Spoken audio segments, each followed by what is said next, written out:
So there'll be plenty practice. This is a practical course. I am not, my take on this is, this isn't about giving you a massively thick manual and a script. This is not. I want you to take hypnosis into your heart and understand what hypnosis is, and then be able to make it your own. Everybody takes, this isn't the Gordon Smith, Duran roadshow. It's like, I'll show you what I do, and then you take the important things, and then you make it your own, have your own style, So, yeah. Brilliant. This is brilliant. So, and the thing we want to say, so this is a proper course, right? So do they become qualified to then see clients and things like that? Is this correct? They'll have a certificate at the end of it saying that they are a certified clinical hypnotherapist.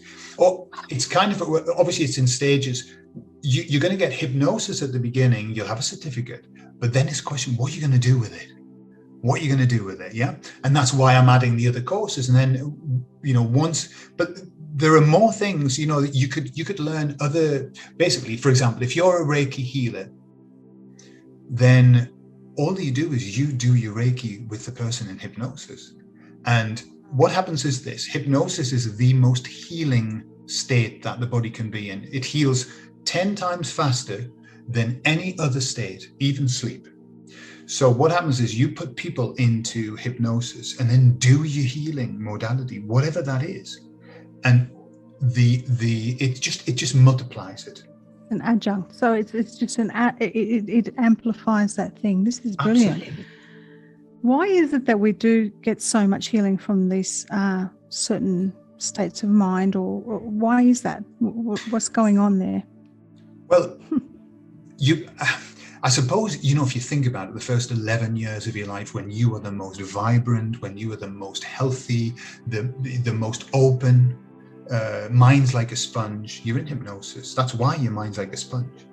So what happens is when you go back there, it's like a revitalization, it's a rejuvenation, it's a opening your mind. Unfortunately, as we get older, and it's just the way that it is, our mind starts closing doors. We have what's called the reticular activating system. And what that is, it's basically the doors of perception get closed. So your mind goes, we're not interested in that. We don't really want to know about that anymore. And every time that you make a decision of, I don't really want to know any more about that, the mind goes, okay, well, you won't see any more of that. When we have so many stimulus that are coming in, the mind has to decide what it wants you to see and what it doesn't. So if you tell it what you don't want to see, it won't let you see it.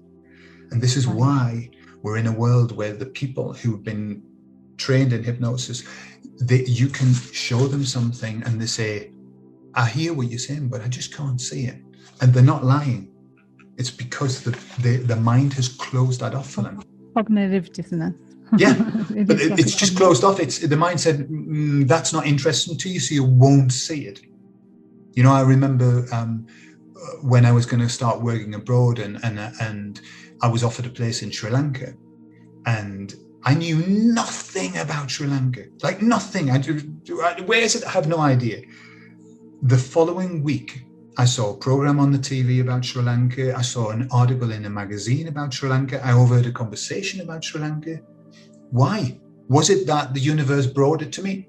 And there's some part of that's true. But no, it's because my mind opened that door and said, listen for Sri Lanka, And so if I hadn't had that offer, I wouldn't have heard those conversations or seen that information. Amazing. Yes, that's right. 100%. So where do we go from here? I did want to talk more about the mysteries of God. Can we talk about that as well?